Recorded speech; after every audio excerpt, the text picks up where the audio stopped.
Karimnagar, Adilabad, Nizamabad, Medak teachers MLC ఎన్నికల్లో మల్క కొమరయ్యకు మొదటి ప్రాధాన్యత. ఓటు వేద్దాం, గెలిపిద్దాం. మీకోసం, మీ సమస్యల కోసం మీ తరఫున గళమెత్తుతాడు, ప్రభుత్వంతో కొట్లాడతాడు. ట్రంప్ అధికారంలోకి వచ్చాక ఇప్పటికీ 25 డేస్. మీరు జనవరి 20th వచ్చాడు. 11 days + 15, 26 డేస్. ఈ 26 రోజుల్లో సాధారణంగా 100 డేస్లో ఏం చేశారు అని రివ్యూ చేస్తుంటారు. 100 రోజుల్లో మనం చేసింది ఏంటి అని. అసలు 26 రోజుల్లో ట్రంప్ హెడ్లైన్, ఇంటర్నేషనల్ హెడ్లైన్స్లో లేని రోజంటూ లేదు. అసలు ఎన్ని రకాల నిర్ణయాలు ప్రకటించాడు. ఎగ్జిక్యూటివ్ ఆర్డర్స్ అయితే సంతకాలు చేస్తూనే పోతున్నాడు. దొరికినట్టుగా ఎగ్జిక్యూటివ్ ఆర్డర్ సంతకం పెడుతున్నాడు. అసలు ఇంత స్పీడ్గా, అది కరెక్ట్ డిసిషనా రాంగ్ డిసిషనా తర్వాత సంగతి, కానీ ఇంత వేగంగా, ఇంత డ్రాస్టిక్గా, ఇంత ఫార్ రీచింగ్గా డిసిషన్స్ తీసుకోవడం అనేది రేర్ కేస్. ఆ మేరకు ఆ లీడర్షిప్, చాలా లీడర్షిప్ ఇండిసిషన్ ఉంటుంది. నిర్ణయాలు తీసుకోరు, నానుస్తూ ఉంటారు, లేట్ చేస్తూ ఉంటారు, తేల్చరు. ఎక్కడ అభిమానులు, శ్రేణులు చిరాకు పడుతూ ఉంటాయి. కానీ ట్రంప్ విషయంలో ఆ స్పీడ్ మామూలు స్పీడ్గా 100 మీటర్ రేస్, మారథాన్ ముచ్చటే లేదు. సో మరి 26 రోజుల్లోనే ఇన్ని నిర్ణయాలు తీసుకుంటే 4 ఏళ్ళలో ఏం చేస్తాడన్నది ఇప్పుడు ఎవరికి అర్థమవుతలేదు. ఏం తీసుకున్నా చూడండి మీరు. 1, కెనడా, మెక్సికో, చైనాల పైన టారిఫ్స్ విధించాడు. 2, ఆ మందులో మళ్ళీ వెంటనే కెనడా, మెక్సికో పైన విధించిన టారిఫ్ల పైన 90 డేస్ తాత్కాలికంగా నిలిపివేస్తున్నట్టు పాస్ విధించాడు. 3, మీకు ఫారిన్ కరప్ట్ ప్రాక్టీసెస్ యాక్ట్ని ఎత్తివేశాడు. 4, రెసిప్రోకల్ టారిఫ్ అంటూ అన్ని దేశాలకు వర్తిస్తాయని ప్రకటించాడు. 5, ఇల్లీగల్ మైగ్రెంట్స్ను మిలిటరీ ఎయిర్క్రాఫ్ట్లో పెట్టి వాళ్ళకు బేడీలేసి, చైన్లేసి పంపించే కార్యక్రమం. మెక్సికో, గాటమలా, కొలంబియా, ఇండియా, ఇప్పుడు మన దేశానికి 2వ మిలిటరీ ఎయిర్క్రాఫ్ట్ కూడా వచ్చేసింది. సో ఇల్లీగల్ మైగ్రెంట్స్ విషయంలో 5. 6, డ్రగ్స్ ఎంటర్ కాకుండా, అమెరికాలోకి ఎంటర్ కాకుండా కట్టుదిట్టమైన ఏర్పాట్లు చేయడం మొదలుపెట్టాడు. 7, యుద్ధాలు ఆపే కార్యక్రమంలో గాజాకు ఒక ప్లాన్ ప్రకటించాడు. ఆ ప్లాన్ ఎంత భయంకరంగా ఉందో నేను చెప్పాను. మొత్తం 20 లక్షల గాజాలను తొలగించి, దాన్ని మొత్తం ఖాళీ చేయించి, దాని ఒక బీచ్ రిసార్ట్ లాగా డెవలప్ చేస్తానని ప్లాన్ పెట్టాడు.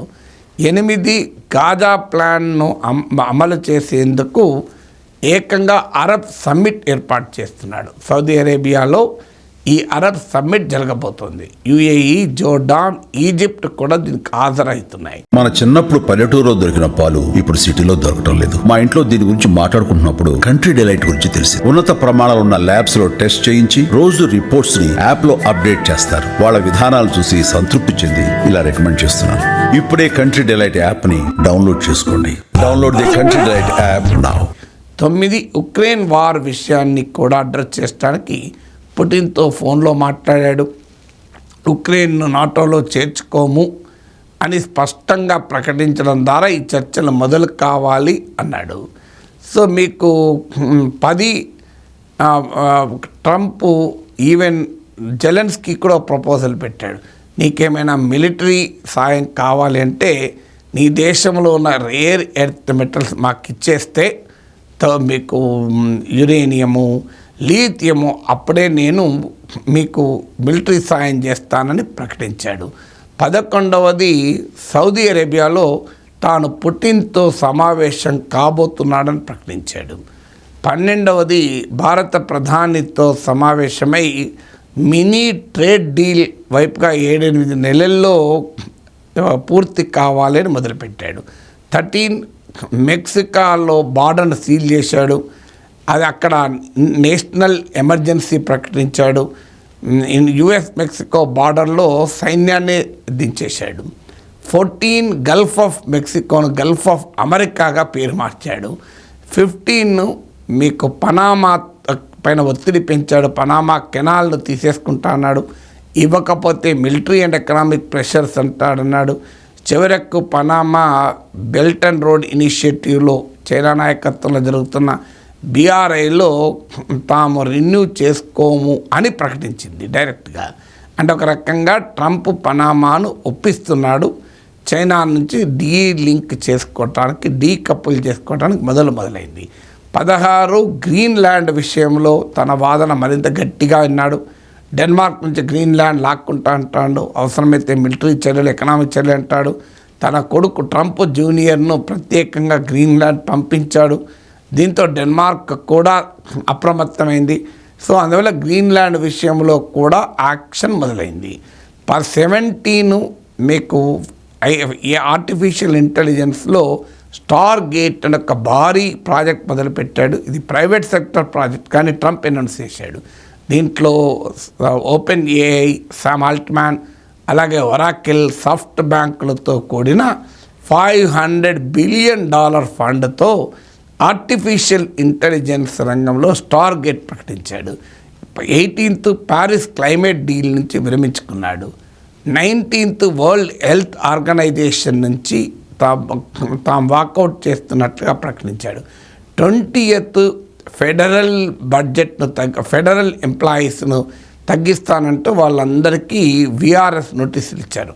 మీకు VRS తీసుకుంటారా, తీసుకొని వెళ్ళిపోండి, మళ్ళీ ఇలాంటి ఆఫర్ రాదు, మీకు గ్యారంటీ ఉండదు ఉద్యోగం అని అమెరికాలో ఉన్న ఉద్యోగులందరికీ కూడా నోటీస్ ఇచ్చేశాడు. సో ఒక్కరికైనా కాదు, అందరికీ నోటీస్ ఇచ్చాడు. 21 డిపార్ట్మెంట్ ఆఫ్ గవర్నమెంట్ ఎఫిషియన్సీ అని డోజ్ని మస్క్ నాయకత్వంలో ఏర్పాటు చేసి ఫెడరల్ ఎక్స్పెన్సెస్ను కూడా తగ్గిస్తాం, ఫెడరల్ ఎక్స్పెండిచర్ ప్రభుత్వ ఖర్చును తగ్గిస్తాం, ప్రభుత్వ సైజును తగ్గిస్తాం, అసలు ప్రభుత్వమే తగ్గిపోతుంది అని ప్రకటించాడు. 22 ట్యాక్స్ కట్స్ ఉంటాయి త్వరలో అని ప్రకటించాడు.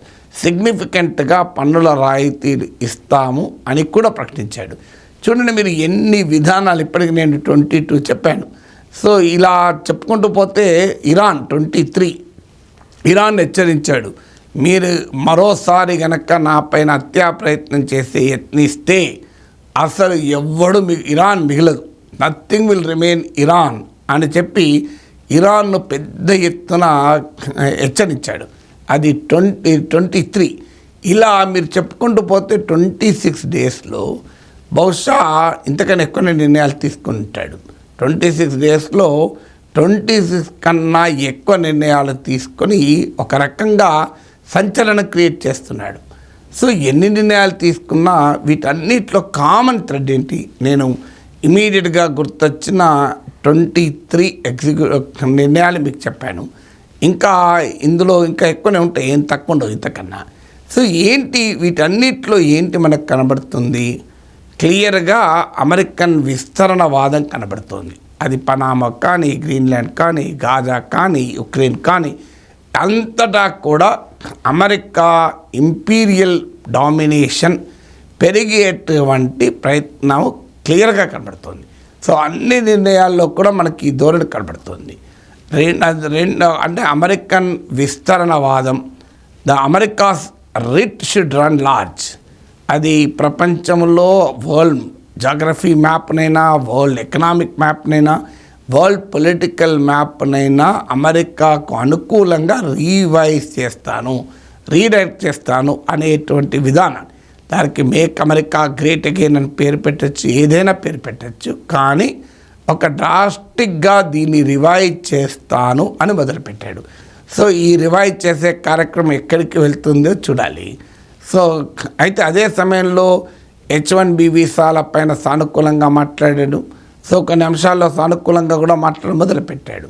సో ఒకటి అమెరికన్ స్పియర్ ఆఫ్ ఇన్ఫ్లుయెన్స్ను ఎక్స్పాండ్ చేసి ప్రపంచ పొలిటికల్, ఎకనామిక్ అండ్ జాగ్రఫికల్ మ్యాప్ను ఇన్ ఫేవర్ ఆఫ్ అమెరికాకు రివైజ్ చేస్తున్నాడు. So make America great again అంటే అమెరికన్ డామినేషన్ను, అమెరికన్ ఇంపీరియల్ ఇన్ఫ్లుయెన్స్ను పెంచడం. రెండవది ఏకపక్షంగా యూనిలేటరల్గా అన్ని రకాల కన్సెన్సస్ను, అన్ని రకాల స్ట్రక్చర్స్ను, అన్ని రకాల ఇన్స్టిట్యూషన్స్ను మెర్సిలెస్గా డిస్మాంటిల్ చేయడం.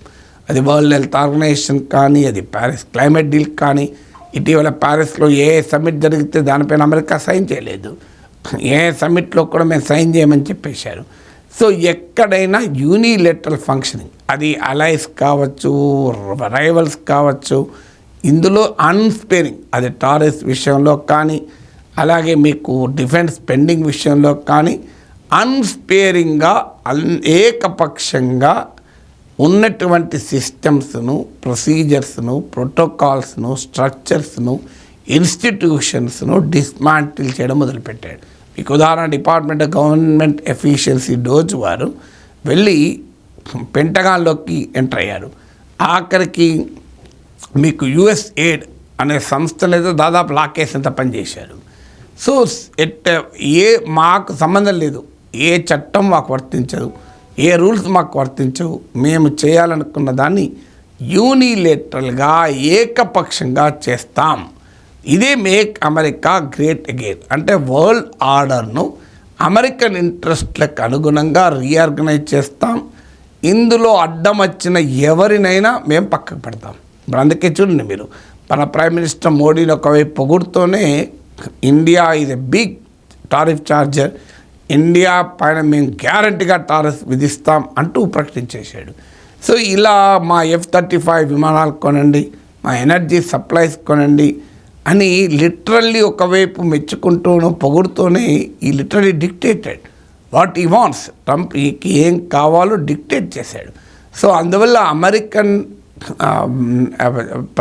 అమెరికాకు ఏ రకమైన రెసిస్టెన్స్ ఉండకూడదు అనేది పెట్టారు. అందువల్ల క్లియర్గా ట్రంప్ 23 చర్యలకు కానీ 32 చర్యలకు కానీ ప్రతి చర్యలోనూ ఎసెన్స్ ఏంటంటే అమెరికన్ ఎకనామిక్, పొలిటికల్, జాగ్రఫికల్ డామినేషన్ను పెంచుతూ వరల్డ్ మ్యాప్ను రీరైట్ చేసేటువంటి పని ట్రంప్ చేస్తున్నాడు.